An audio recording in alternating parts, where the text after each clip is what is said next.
A while ago, I reviewed the BYD Seal, and some of you gave me an absolute slapping in the comments because I didn't like it. And you're right, I didn't. Really didn't. I didn't like that stupid rotating infotainment system in the middle of the screen. I didn't like how it drove. I didn't like how it looked. I didn't like the wheels. Didn't like the colour. Like the early 2010s Android phone graphics on that infotainment screen. I didn't like how small the boot was. I didn't like the name Build Your Dreams, because certainly not in my dreams. Anyway, you get it. I wasn't a fan.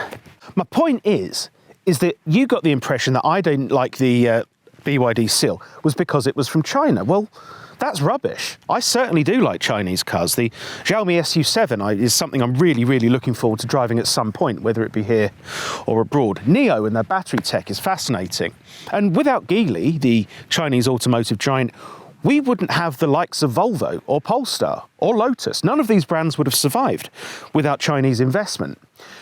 So my point is that Chinese cars are all good. The thing with the BYD Seal was that it annoyed me.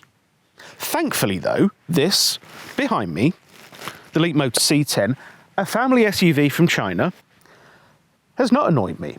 In fact, it's done quite the opposite. Leapmotor actually started life in 2015 in China. Their first vehicles were actually sold in 2023. In 2024, Stellantis, who own, well, many, so Alfa Romeo, Peugeot, Citroën, you know, Stellantis, the big car conglomerate, they bought 20% of Leapmotor so they could start selling their cars in Europe. And, well, Stellantis, they wouldn't put their money into something that's not very good, right? Anyway, so this is the C10, and it is their first car to be sold in Europe, alongside the T03, which is a city car. It is quite handsome though, at least I think so, in this optional pearlescent white paint and this front black light bar, and down here, it looks a bit like a Star Wars Stormtrooper, and, well, a third-gen Mitsubishi Outlander if you're sad like me. Feel the force. Now, it's also very Tesla-y in a way, and we'll get to more of that when we get inside, but you get a Leap card, which is here. Looks like a regular bank card like what you would get, you know, the one with the Tesla, you know what I'm talking about, and the phone app. But to get inside, or in this case here, lock the car, you tap the card on the wing mirror, that's to lock it. To unlock it, you do that. Or you can do it through the Leapmotor app on your phone. It's a big piece too as well, isn't it? So it's 4.7 meters long, 1.9 meters wide, which is around the same size as the rather excellent Skoda Enyaq. However, it doesn't cost Enyaq money, not in the slightest, because the base model Enyaq, the SEL, costs £39,010. This starts, the Leapmotor C10 starts at a very, very reasonable £36,500 for a brand new car. Everything thrown in. Throw in that pearly white paint that I mentioned earlier, that's another 700 quid.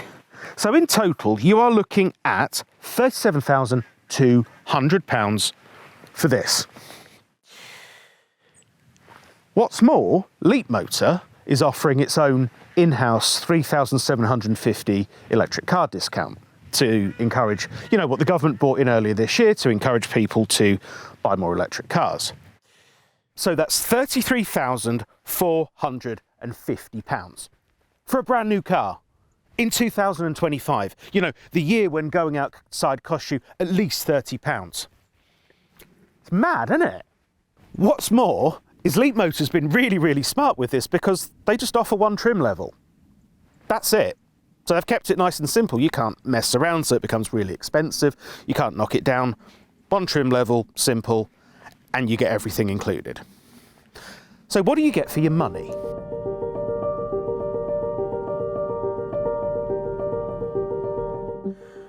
So what does your £33,450 get you? Well, the answer's quite a lot, actually. So everything is trimmed out in Ecotex or Ircotex, or I don't know. There we go, there it is. which is vegan leather or fancy plastic, however you want to look at that one. But, you know, it's all trimmed out nicely. There's no horrible materials in here, really.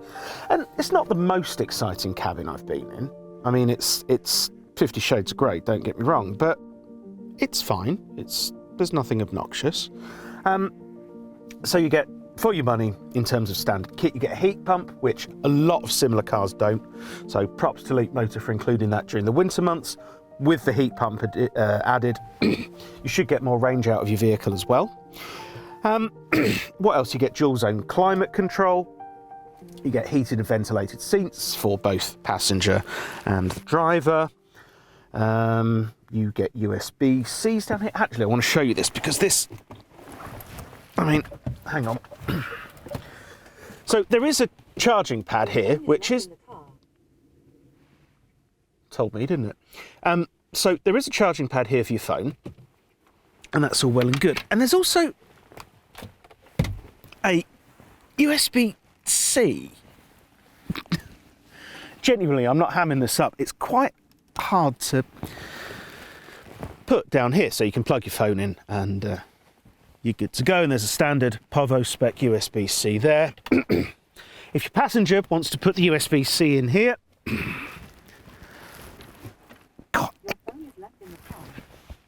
again, there you go. And it's just this sort of big wedge here this gets in the way a little bit. So as further standard kit, you get adjustable memory seats, and the gear selector here, well, it's here. So as much as this is a Stellantis product, sort of, you don't get the comedy gear selector, which we've seen in so many of our videos this year. So that's quite nice. But all in all, yeah, it's fine. And this, the roof,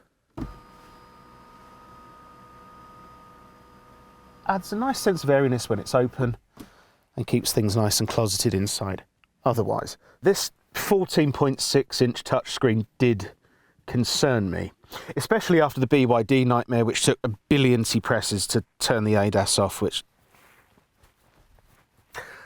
I'm not getting my blood pressure up about that. Right, however, I was really, really chuffed about this because all it takes is two presses, 2 clicks, whatever you want to call it, to turn all of those annoying beeps and bongs off. So here you go, you press the settings button here, so that's the third one along bottom right.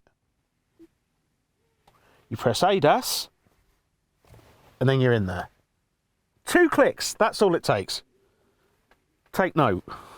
Like we saw with opening the car with the app or the touch card on the wing mirror, there is more than a hint of Tesla in here. So, the air conditioning or climate control is through the touchscreen, which again is easy to use. Scroll up, scroll down, you drag it down at the top, and there are the drive modes: Eco, Comfort, Sport, Custom. And as well, like a Tesla, you get a choice of many, many different interior colours. Yeah, if that's your thing, you'll be happy there. Now, again, like a Tesla, just Jesus Christ, if I had £1 for every time I said that, I'd be quids in at the pub tonight, wouldn't I? You don't get Apple CarPlay or Android Auto. Now, that's a bit of a double-edged sword, because in a Tesla, that works absolutely fine. The maps are brilliant, blah, blah, blah. This, less so. And the reason being is the other night when I took this out, I took a different route on the normal route that I drive when I'm getting used to a car. And there was a road blocked off. Now, instead of identifying that the road was blocked off and finding an alternative route, well, it did find an alternative route, but it was more sending me in circles until I went, I can't be bothered with this anymore, and then drove home the way that I know. On the way here, it took me into an entirely different location. It took me to a campsite. So, and then I also had to rely on my phone. I propped it here to use Apple CarPlay. So that isn't great, I must say. But for accessing Spotify, it's fine. You hit the Spotify tab and you scan it with your phone and it'll come up everything that you are listening to. And like a Tesla, you get several modes for when the car's parked or if you're charging. And you have guard mode, which is like Tesla's Sentry mode. So if somebody decides to crash into you and doesn't leave a note, then this will record it. Here, not here, it's here. You have nap mode. So if you fancy a little sleep, you can have bamboo forest in the background. You can have clear spring. That will make you want to waz, I'll tell you that, for free, because that's watery. Crickets. To open the boot, little bit of a faff, because this key card controls everything, so you don't have an actual physical key that you can put in and open it. That's not just a Leapmotor thing, to be fair. Lots of car brands do that, but you know, with a fob or whatever. So to open the boot, you can do it via the app. However, where I have no signal where we are right now, network is unavailable. So nope. Not opening the boot through there. So we have to go through the touch screen. Press the settings button. Doors and windows. See, again, like a Tesla. That's my 9th pint. The car comes up on the screen, and we can open the tailgate like this. In the boot, there's underfloor storage for your charging cables. So here we go. Lots there, and there's a tyre inflator, which is in Chinese. There's a lot of use to me. And you, probably. But your charging cables and all that are down here. There are 435 litres in the boot, which it's not great. I mean, I've done some number crunching here. So compared to the Enyaq, which let's use the Enyaq as a barometer again, which is, as we know, a similar size. That has 585 litres of space in the boot with the rear seats up, which is roughly the equivalent of 1,029 pints of beer. The Leapmotor, in comparison, well, that just offers a paltry 769 pints worth of beer in the boot with the seats up. If you fold them down, however, things naturally do get better, and all this space in the back, it extends to 1,410 litres of space, which, I don't know, unless you're really, really moving stuff about, well, then buy a van, you're going to be fine, genuinely. Something that Leapmotor is proud about as well is that you can pull all of the rear seats down, and the front seats will fold all the way forward as well, and it will turn into what they describe as a double bed or a picnic area, because you can remove the headrests. I'll take their word for it, because I've got quite a comfortable bed at home. But if you do want to add some extra space, you can fold down the front seat too, and that frees up more. So yeah, want to go low glugging, you'll be absolutely fine. Being a dedicated EV, the Leapmotor C10 has a flat floor, so there's plenty of space to stretch out, and for 3 adults. And in the back, okay, it's not massively luxurious or anything. You don't have a screen like in a Model 3 or whatever, but you do get a USB-C port, which you don't have to do contortionism to plug in. There's also a regular, another poverty spec USB there. So that's it in the back. Plenty of space, look. And I know I'm short, but wow. I want to put the seat all the way forward, hang on.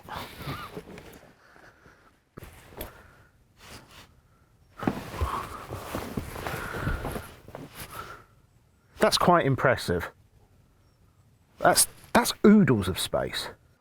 Now, this is a new segment of the EV Powered Reviews called Fact Hunt, where we run down the basic facts about whatever car we're reviewing, if you can't be bothered to listen to me bang on about boot space and drivetrains and this, that and the other. So this is the Fact Hunt Special Edition with the Leapmotor C10. Starting with the price, £36,500, excluding the £3,750 electric car grant. Range, 263 miles. Battery, 70 kilowatt hours. Drivetrain, front wheel drive. Maximum speed, 106 miles per hour. 0 to 62 miles per hour, 7.5 seconds. Length, 4.79 metres. Boot space, 435 litres with the seats up, 1,410 with them down. Thank you for watching this segment of Fact Hunt. What then is the Leapmotor C10 like to drive?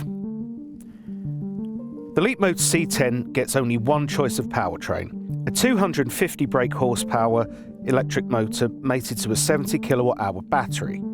That'll give you a top speed of 106 mile an hour and a stated 0 to 62 time of 7.5 seconds. In terms of driving, I'm actually surprised. The C10 is really not a sports SUV, but as I said throughout this video, it doesn't pretend to be. It's not a car that pretends to be something it isn't. I actually believe that single-handedly this car has changed perceptions that Chinese cars, they have tech for tech's sake and really annoying infotainment systems. So absolutely bravo there. If you want a brand new car with all the bells and whistles on it, then you could certainly do a lot worse than the Leapmotor C10, especially when it's £36,500. But there's a but. A really big Skoda Enyaq shaped but.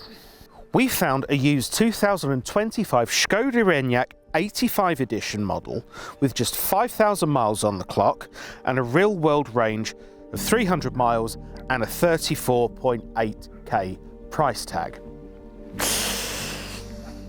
That makes this quite a difficult proposition in my mind. Don't forget to like, comment and subscribe. Do tell me whether you'd go for the used Enyaq or the brand new Leapmotor C10 in the comments, and I'll see you for the next one. Cheerio.